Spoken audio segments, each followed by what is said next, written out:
नमस्कार, मैं श्यामगिरी। आप देख रहे हैं टीवीटीएफडी न्यूज 24। टीवीटीएफडी न्यूज 24 में आप सभी दर्शकों का स्वागत है। नीतीश नायडू का खेल शुरू। पीएम दफ्तर में मच गया हलचल। ममता ने मोदी के पसीने छुड़ाए। एक ऐसे महत्वपूर्ण बिंदु पर हम चर्चा करने जा रहे हैं कि इस वक्त नरेंद्र मोदी की सरकार बड़ी ही संकट में आ गई है। चाहे अमेरिका का मसला हो, चाहे अपने देश का मसला हो, एक बात तो साफ है कि मोदी सरकार एक फेल सरकार है, एक डरपोक सरकार है, एक कमजोर सरकार है और नरेंद्र मोदी स्वयं एक कमजोर प्रधानमंत्री और डरपोक प्रधानमंत्री है। अब तो राहुल गांधी की बातें वह भी सच हो गई कि ट्रंप जो बोलेगा मोदी वही करेगा।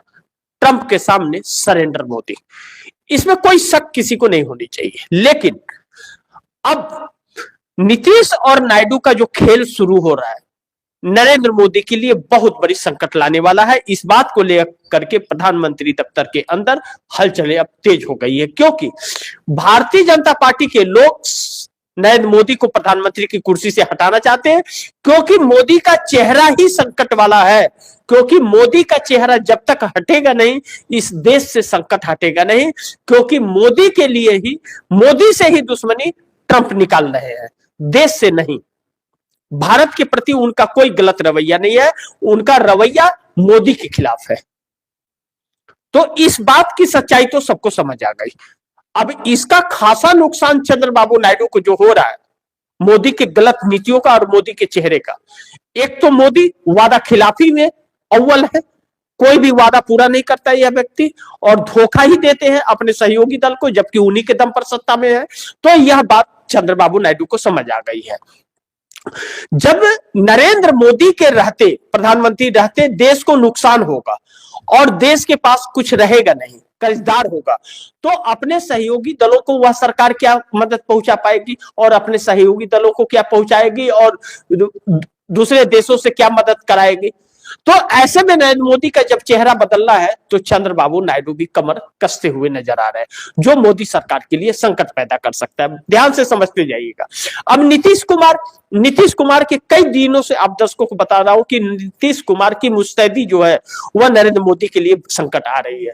अब तेजस्वी यादव के साथ जो रणनीतियां बन रही हैं और तेजस्वी यादव के साथ मिलकर के जो सरकार बनाने की कवायद चल पड़ी है और कोशिशें जो हो रही हैं और पूरा प्लान तैयार हो चुका है, खरवास का इंतजार है, तो ऐसे में तेजस्वी यादव का परिवार के ऊपर जो लैंड फॉर जॉब मामला था उसमें और सख्ती करने की कोशिश की जा रही है कि उसके अंदर उन लोगों को जेल भेज करके राजनीति ही खत्म कर दी जाए। अगर उसमें जेल होता है तेजस्वी यादव को तो तेजस्वी यादव की सहायता चली जाएगी और सहायता गई तो पार्टी टूट जाएगी, फिर यादव परिवार का कोई पार्टी में रह नहीं जाएगा। ऐसे में भारतीय जनता पार्टी ने 25 विधायकों में 18 विधायकों को तकरीबन तोड़ने की कोशिश की थी, लेकिन नीतीश कुमार ने बचा दिया। लेकिन नीतीश कुमार स्वयं इस वक्त मोदी के जो प्लान है उसमें फंसे हुए हैं।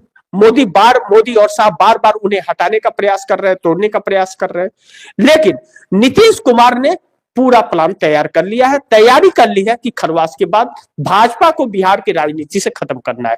यानी कि बिहार की राजनीति से खत्म होने का मतलब है कि दिल्ली हिल गई और चंद्रबाबू नायडू का झटका ले डूबेगा।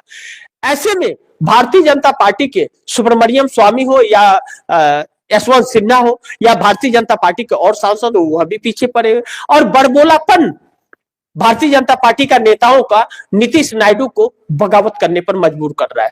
अब बांग्लादेश के जिस तरह से खिलाड़ी को लेकर के शाहरुख खान को टारगेट किया गया, हिंदू मुस्लिम में बांटने का प्रयास किया गया, नीतीश और नायडू दोनों ने अल्टीमेटम दे दिया कि बस बहुत हुआ, सुधर जाओ वरना हमें आता है सुधारना। यानी कि कुर्सी का संकट। इसके अलावा क्या और सुधारेंगे? कोई सुधार सकता है और यह कर सकता है समर्थन वापस लीजिए, सरकार गई, बस सारा काम तमाम। अब भारतीय जनता पार्टी के नेताओं का बड़बोलापन और भी है। उत्तराखंड में जो कहा बिहार को लेकर के कि बिहार में 20 से 25 हजार में लड़कियां मिलती है, नीतीश कुमार ने इस पर भी जवाब दिया। उनके विधायक ने कहा कि भाजपा ज्यादा फड़फड़ाए ना, नहीं तो इलाज हमारे पास है। और नीतीश कुमार ने बिहार में सत्ता परिवर्तन की आगाज कर दिया। ऐसे में नरेंद्र मोदी और अमित शाह के लिए फंस गई। लेकिन दूसरी तरफ ममता बनर्जी के पास ईडी भेज करके और पछताने लगे। ममता बनर्जी ने तो पसीना ही छोड़ा दिया, ईडी की लंका लगा दी। अब वही एक हथियार है मोदी शाह का, जो चुनाव के पहले वह छोड़ा जाता है, दूर दूर दूर दूर दूर दूर दूर, जैसे कुत्ता भागता है वैसे भागती रहती है ईडी पूरे देश में, विपक्ष के पास मुंह मारती फिरती है। और लेकिन वहां तो मुंह पर थप्पड़ मार दिया ममता बनर्जी ने। ममता बनर्जी के चुनावी रणनीति की फाइल हड़पने की कोशिश थी भारतीय जनता पार्टी की, कि रणनीति बनाई जाए पश्चिम बंगाल के अंदर ममता बनर्जी को हराने का, उनका फाइल चुरा कर। वो फेल हो गया। ममता बनर्जी तो लड़ाकू निकली। ममता बनर्जी ने ऐसा फटका मारा कि अब न तो ईडी भूल पाएगी न मोदी साहब भूल पाएंगे। परिणाम क्या होगा मैं नहीं जानता, यह वक्त बताएगा, क्योंकि ऐसे ही मुंह की खाती रहती है और उसके बाद में भी मुंह रगड़ती रहती है भारतीय जनता पार्टी। लेकिन मुख्य मुद्दा यह है कि जिस तरह से नीतीश और तेजस्वी ने मोदी को ले डूबने की जो प्लानिंग तैयार की है, मिलकर के नीतीश और तेजस्वी मिलकर के जिस तरह से सरकार बनाएंगे और जो प्लानिंग है कि मोदी को ले डूबेंगे, तो फिर मोदी शाह की राजनीति, अगर वह प्लान सफल हुआ तो मोदी शाह की राजनीति खत्म हो जाएगी, अगर तेजस्वी या नीतीश की प्लानिंग सफल हो गई तो। इसके कई सारे कारण हैं। तेजस्वी यादव को लैंड फॉर जॉब मामले में, ऐसे जॉब में फंसाया जा रहा है, ऐसे मामले में फंसाने की कोशिश की जा रही है कि जब लालू प्रसाद यादव रेल मंत्री थे यूपीए गवर्नमेंट में, तो हालांकि उनका कार्यकाल बहुत अच्छा रहा, रेलवे में 1 रुपया भी किराया 5 सालों में नहीं बढ़ा, बल्कि फैसिलिटियां बहुत सारी मिली। उसके हिसाब से अगर भाजपा की सरकार 12 साल में की होती तो आज विमान से, फ्लाइट से, हवाई जहाज से लोग नहीं जाते, लोग ट्रेन से जाते।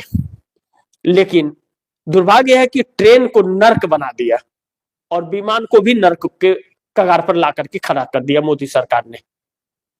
अब ऐसे में उस वक्त कहा जाता है नौकरी देने के नाम पर जमीन लिया था लालू प्रसाद यादव ने, तो प्रूफ तो नहीं हुआ। 12 साल में प्रूफ तो नहीं कर पाई भाजपा, 12 साल लग गए, अभी तक प्रूफ नहीं कर पाई। लेकिन लपेटे जा रही, अब पीएमएलए कोर्ट में सुनवाई चल रही है। चूंकि उस वक्त तेजस्वी यादव नाबालिग थे, तो नाबालिग पर तो कोई केस ही नहीं होता, तो उनको भी जबरदस्ती लपेट लिया है, क्योंकि वह राजनीति में है, आने वाले वक्त के सीएम के चेहरा हो सकते हैं, उनकी फ्रेंड फॉलोइंग है बिहार के अंदर। अच्छा, इस बार महागठबंधन ने उन्हें सीएम का चेहरा भी बनाया था, लेकिन थोड़ी जल्दबाजी कर दी। कांग्रेस समझा रही थी लेकिन समझे नहीं, अंजाम यह हुआ कि 25 सीटों पर आकर के टिक गए। अब ऐसे में नीतीश कुमार यह जानते हैं कि अगर तेजस्वी यादव को छोड़ दिया गया तो एक विपक्ष के रूप में तेजस्वी यादव की ही पार्टी 25 विधायकों की है, और छोटे छोटे जो है कांग्रेस के 6 हैं या बाकी एक आध हैं, कुल मिलाकर के 40-41 है 243 की विधानसभा में। अगर यह विपक्ष खत्म हो गया तो भारतीय जनता पार्टी यही तो चाहती है। तो नीतीश कुमार का जो प्लान रहा कि तेजस्वी के साथ मिल करके सरकार बना दिया जाए, कि विपक्ष भी जिंदा रहे और सरकार भी रहे और भारतीय जनता पार्टी को एक सबक मिले। तो भारतीय जनता पार्टी को सबक सिखाने के लिए नीतीश कुमार ने यह किया, क्योंकि भाजपा नहीं तो नीतीश को भी खाने की तैयारी में है, उन्हें भी बार बार मुंह मारती है क्या न कि तोड़ने का, फोड़ने का, और टूटते हुए भी नजर आए थे। लेकिन अकस्मात 2025 विधानसभा चुनाव में जो 85 विधानसभा की सीटें नीतीश कुमार की आ गई, वह भारतीय जनता पार्टी के लिए भारी पड़ गई।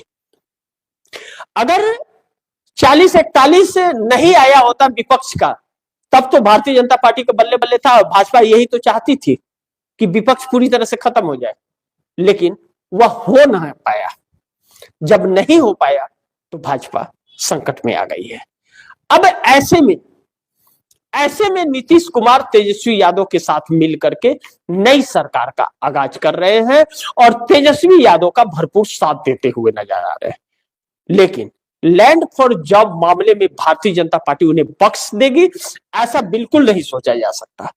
जब आजम खां का राजनीतिक कैरियर समाप्त करना था तो भारतीय जनता पार्टी ने मुर्गी चोरी में और बकरी चोरी में उन्हें फंसा करके राजनीति खत्म कर दी।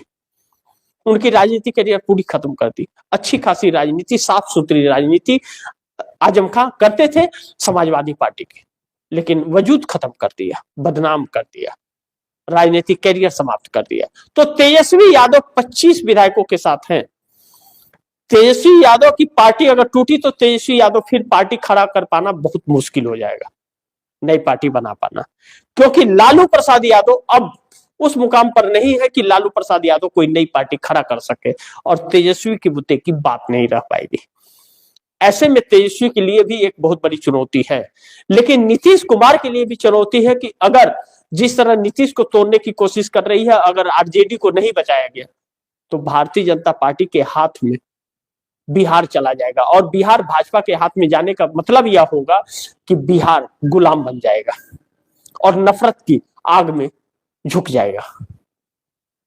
नीतीश कुमार के ऊपर देखना है कि नीतीश कुमार और क्या किस हद तक बिहार को बचा पाते हैं। लेकिन नीतीश नायडू ने जो खेल शुरू किया है कि नीतीश कुमार बिहार से और चंद्रबाबू नायडू आंध्र प्रदेश से, चंद्रबाबू नायडू अब बर्दाश्त करने के वो में नहीं है, मूड में नहीं है। और दूसरी चीज, नरेंद्र मोदी उनके लिए चुनौती बन गए, क्योंकि नरेंद्र मोदी के चेहरे की वजह से अमेरिका बार बार जो दबाव डाल रहा है देश पर, चंद्रबाबू नायडू के आंध्र प्रदेश को उससे बहुत नुकसान हो रहा है। और नरेंद्र मोदी ने वादा खिलाफी तो लगातार किया है जिसकी कोई सीमा नहीं है।